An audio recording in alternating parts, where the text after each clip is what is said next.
नमस्कार शेतकरी मित्र हो, मी Shyamkant Mahajan, Shri bio aesthetic limited, Hyderabad. आज आपण श्री कृष्णाभाऊ पवार, गाव पिंपरी, तालुका फुलंब्री, जिल्हा छत्रपती संभाजीनगर यांचा जवळपास 280 झाडांचा डाळिंब प्लॉट भेट प्रसंगी 7व्या बहाराची तयारी करत असताना चालू वर्षी श्री कृष्णाभाऊंचा प्लॉट सेटिंग झाल्यानंतर जो मे महिन्यामध्ये पाऊस पडला, त्या दरम्यान जो 17-18 दिवसाचा पाऊस पडल्यामुळे आपल्याकडे प्लेग आणि तेल्या या दोघं गोष्टींनी फार मोठ्या प्रमाणामध्ये प्रचंड प्रमाणात नुकसान केलं होतं।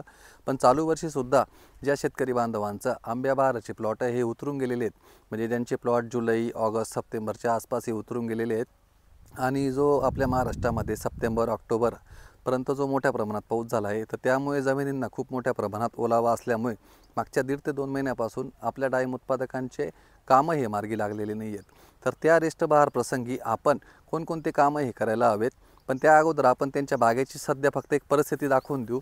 या परिस्थितीमध्ये सध्या श्री कृष्णाभाऊंचे प्लॉट आहेत। जर आपण बघू शकले की नवीन पालवी ही निघू राहिली, ज्याला आपण म्हणतो लीक होणे म्हणतो, कारण की जो जुना पाला होता तो जुना पाला हा गळून गेल्यामुळे काय झालं की नवीन पालवी त्या ठिकाणी येणारच आहे आणि पुढच्या 1 ते 1.5 महिन्यामध्ये आपल्याला बागा हे धरायचे आहेत। तर त्या दृष्टिकोनाने आपल्याला फवारणीचं सुद्धा वेळापत्रक पुढच्या 4 ते 5 दिवसाच्या गॅपने, म्हणजे दर 4-4, 5-5 दिवसाला फवारणी करणं हे आपल्याला गरजेचं आहे।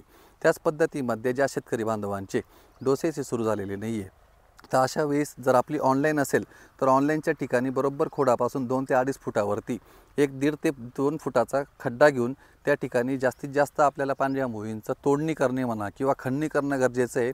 खणणी करण्यामागचं 2 दृष्टिकोन आहे। एक तर म्हणजे 90% जो सूत्रकृमी हा मोठ्या प्रमाणात तयार झालेला आहे, तो एक तर हाताने खणणी करणं गरजेचं आहे।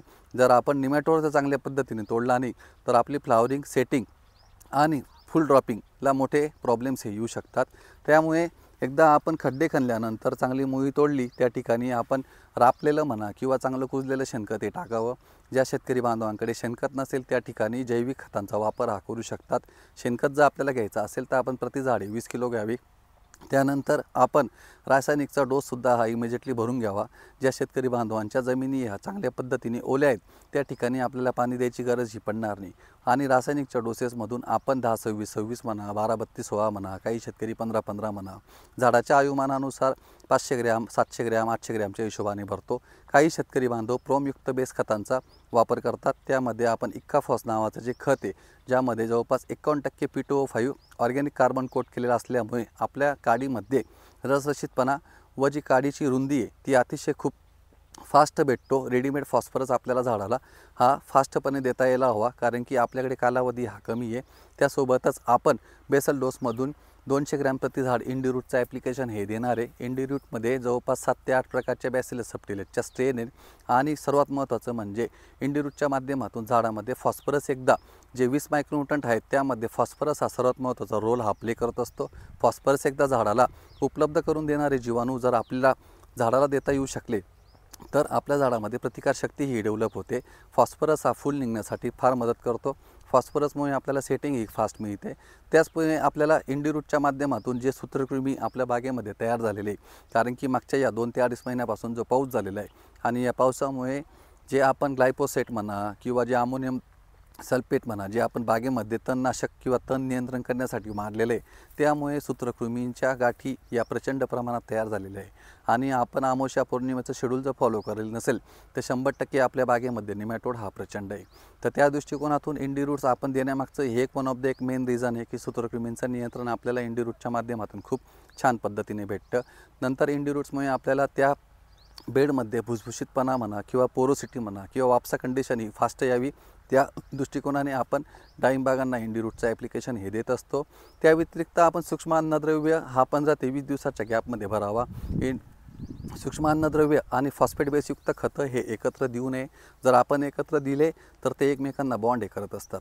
त्यामुळे सूक्ष्म अन्नद्रव्य आणि जे फॉस्फेट बेसयुक्त खतं आहे या दोघं खतांमध्ये 15 ते 20 दिवसाचा गॅप असणे हा गरजेचं आहे। त्यानंतर आपण जर बघितलं या झाडाची परिस्थिती, तर या झाडामध्ये खूप मोठ्या प्रमाणामध्ये शूट हे तयार झालेले आहे आणि हे शूट काढणे गरजेचं आहे। जर तुम्ही शूट काढले नाही तर माल देणारी जी काडी आहे ती आपली बारीक राहून जाईल आणि ज्यावेळेस तुम्ही पानगळ घेणार आहे त्यावेळेस तुमच्या छाटणीवाले बोलून हे शूट वगैरे साफ करण्याचं नियोजन जर असेल तर माल देणारी काडी बारीक राहून जाईल, शूटे हे जाड राहतील आणि शूटं हे त्यावेळेस तर निघणारच आहे आपले, नो डाऊट। पण शूटं तुम्ही टायमावर काढाल आणि माल देणारी जर काडी बारीक राहील तर आपलं निघणारं फूल चौकीतून हे सुद्धा बारीकच राहणार आहे। त्याच्यामुळे फ्लावर ड्रॉपिंगचे चान्सेस हे खूप हेवी राहतील. त्यानंतर आपल्याला ही जी काडी आहे आपली, आपण ही जी काडी म्हटली, आता ही सपोज माल देणारी काडी आहे आणि ही माल देणारी काडी आपली ही करंगईसारखी आहे. तर हिला आपल्याला बोटासारखे फुगवण्यासाठी आपल्याला किंवा बोटासारखी तयार करण्यासाठी हिच्यामध्ये गर्भधारणा तयार होण्यासाठी आपल्याला 4 ते 5 स्प्रेंचं ॲप्लिकेशन करावं लागणार आहे. त्यामध्ये 05234, मॅजिक मिक्स, श्री प्लॅटिनो, न्यूट्रिक्स रेड अशा 4 ते 5 उत्पादनांचा वापर आपण डाळिंबागांना दर 4 ते 5 दिवसाच्या अंतराने करावे. आणि त्यानंतर सर्वात महत्त्वाचा मुख्य विषय राहिला खोडाचा. खोड हे आपले सध्या जर या झाडाचा आपण जर खोड बघितलं 7व्या बहाराची आपण तयारी करतो आहे, तर हे खोड हे कम्प्लिटली ब्लॉक झालेले आहे. तर अशा ठिकाणी आपण चुना मोरचूने 0.5% म्हणा 1% म्हणा एका झाडाला 1 लिटर 2 लिटर औषध हे पडायला हवं. त्यानंतर बरेचसे जे डाळिंब बागायतदार आहे म्हणजे चालू या 2 वर्षामध्ये नवीन बागांची लागवड ही भरपूर झालेली आहे आणि डाळिंबाच्या झाडांना भर लावणे हा एक चुकीचा प्रकार आपल्याकडे हा रुजलेला आहे आपल्या मनांमध्ये. तर डाळिंबाच्या झाडांना म्हणा खोडांना म्हणा कोणीही माती लावू नये. माती लावल्यामुळे आपलं खोड हे जाम होऊन जातं. खोड हे झाडं हे माणसाचं पोट आहे आणि पोटाची डायजेस्टिव्ह ॲक्टिव्हिटी एकदा जर खराब झाली ना तर तुमचं फूल हे पाहिजे त्या प्रमाणात निघणार नाही. झाडे हे शाकीय अवस्थेत निघून जातील. लैंगिक अवस्था आपल्याला कमी प्राप्त होईल आणि सर्वात महत्त्वाचं म्हणजे आपल्याला जो मालाची साईज आपल्याला एक्सपोर्ट क्वालिटीच्या हिशोबाने म्हणा किंवा मार्केटच्या हिशोबाने जी बनवायची आहे 300 ग्रॅम 400 ग्रॅम 500 ग्रॅम ती आपल्याला अपेक्षित मिळणार नाही. तर मी डाळिंब उत्पादकांना खास करून आता इथून पुढे आंब्या बहाराची जे शेतकरी बांधव तयारी करतात ते जे शेतकरी डिसेंबरमध्ये पानगळ करतील, बहार छाटणी करतील त्याला आपण वसंत बहार म्हणतो. जे शेतकरी जानेवारी आणि फेब्रुवारीमध्ये आंब्या बहाराची तयारी करतात त्याला आपण आंब्या बहार म्हणतो. तर आपल्याला काडीमध्ये गर्भधारणा होणे हे खूप गरजेचं आहे.